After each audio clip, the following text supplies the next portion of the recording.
بسم الله الرحمن الرحيم الحمد لله والصلاة لأهلها أما بعد فأعوذ بالله من الشيطان الرجيم قال الله تعالى فصل لربك وانحر. محترم ناظرین، قربانی کے مسائل کا سلسلہ چل رہا ہے۔ آج کا موضوع ہے قربانی کس پر واجب ہے، کس کو قربانی کرنا ضروری ہے۔ چند صورتیں ہیں جس میں قربانی کرنا واجب ہے۔ سب سے پہلے وہ شخص جس پر قربانی شریعت نے واجب کی ہے، ان میں سے وہ حضرات ہیں جو بالغ ہو، عاقل ہو، مقیم ہو، مالک نصاب ہو۔ بالغ ہو یعنی بچہ نہ ہو۔ چھوٹے بچے پر قربانی واجب نہیں، اگرچہ وہ کتنا ہی زیادہ مالدار کیوں نہ ہو۔ عاقل ہونا ضروری ہے۔ پاگل، مجنون اور دیوانے پر قربانی واجب نہیں، اگرچہ وہ مالک نصاب ہو۔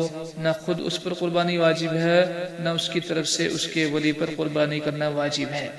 مقیم ہو یعنی ایام قربانی میں اپنے وطن میں اپنے گھر پر ہو۔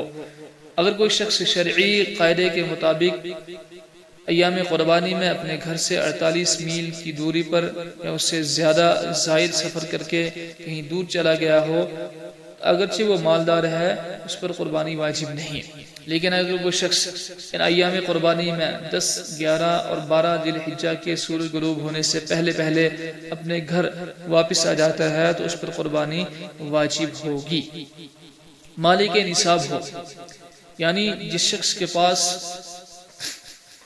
52.5 تولہ چاندی یا اس کی مالیت یا اس کے زیورات یا مال تجارت یا ضرورت سے زائد گھریلو سامان وغیرہ ہو، اس پر قربانی کرنا واجب ہے۔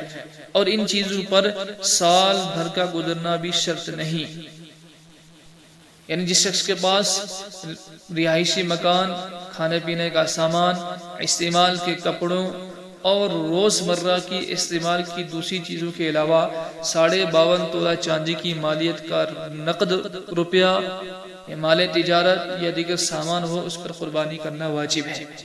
مثلا ایک شخص کے پاس 2 مکان ہیں، ایک مکان اس کی خود کی رہائش کا ہے اور دوسرا خالی ہے، تو اس مکان پر قربانی واجب ہوگی، جبکہ اس خالی مکان کی قیمت 52.5 تولہ چاندی کی مالیت کے برابر ہو۔ یا مثلا ایک مکان میں وہ خود رہتا ہے اور دوسرا مکان کرایہ پر دیا ہے، تو اس پر بھی قربانی واجب ہے۔ البتہ اگر اس شخص کا ذریعہ انکم، ذریعہ معاش یہی مکان کرایہ کا مکان ہے، تو یہ بھی اس کی ضروریات زندگی میں شمار ہوگا اور اس پر قربانی کرنا واجب نہیں۔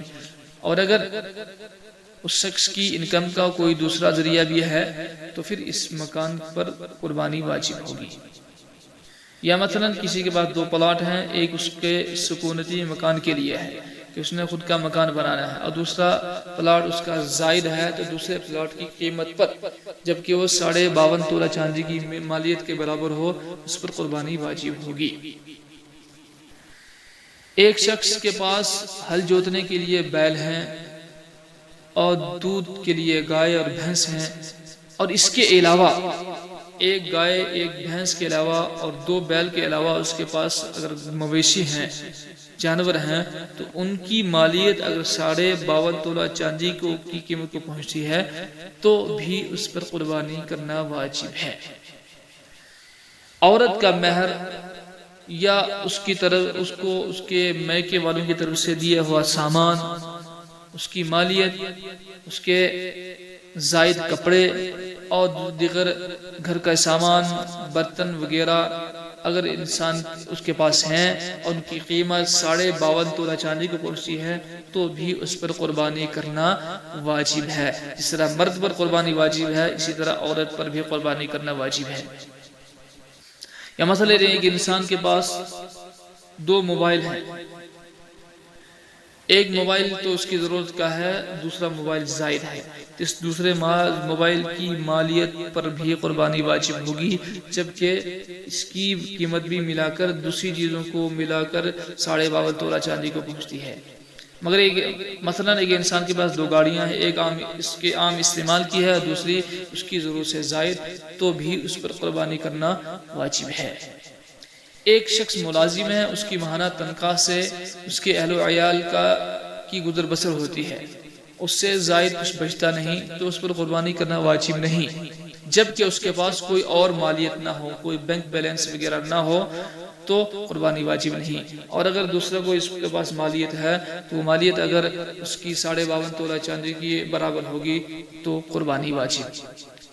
ایک شخص کے پاس زرعی زمین ہے جس کی پیداوار سے اس کی گزر اوقات ہوتی ہے تو وہ زمین اس کی ضروریات زندگی میں سمجھی جائے گی، لیکن اگر اس کی پیداوار اس کی ضروریات سے زائد ہے، اس کے سال بھر کے خرچے سے اس کی پیداوار بچ جاتی ہے اور وہ 52.5 تولہ چاندی کی قیمت کو پہنچتی ہے تو بھی قربانی کرنا واجب ہے۔ ایک شخص وہ ہے جو مالدار نہیں، صاحب نصاب تو نہیں ہے، لیکن اس نے قربانی کی منت مانی ہوئی ہے تو بھی اس پر قربانی کرنا واجب ہے۔ ایک شخص صاحب نصاب نہیں، غریب ہے، اس نے منت بھی نہیں مانی، لیکن اس نے اپنے شوق سے قربانی کی نیت سے ایک جانور خریدا تو اس پر قربانی کرنا واجب ہے، اس لیے کہ غریب کا قربانی کی نیت سے جانور کا خریدنا یہ منت ماننے کے درجے میں ہے۔ جس طرح منت کا پورا کرنا واجب، اسی طریقے سے اس قربانی کا کرنا بھی واجب ہے۔ یہ چند صورتیں ہیں جن میں قربانی کرنا واجب ہے، ضروری ہے۔ ایام قربانی میں ان شرائط کا پایا جانا اس پر قربانی واجب ہے۔ اگر کوئی شخص نہیں کرتا ہے تو شرعاً مجرم ہے۔ اللہ کے نبی صلی اللہ علیہ وسلم کی طرف سے بڑی سخت وعید ہے۔ اللہ کے نبی صلی اللہ علیہ وسلم نے ایک حدیث میں ارشاد فرمایا، من وجد سعة فلم يضحي فلا يقربن مصلانا، جو شخص وسعت کا مالک ہو، نصاب کا مالک ہو، مالدار ہو، صاحب وسعت ہو اور وہ قربانی نہ کرے تو اس کو ہماری عیدگاہ میں نہیں آنا چاہیے، یعنی وہ مسلمانوں میں شمار نہیں ہوگا۔ اس لیے قربانی کے ایام میں شرائط کے بعد قربانی کرنا ضروری ہے، اس میں غفلت ہرگز بھی درست نہیں ہے۔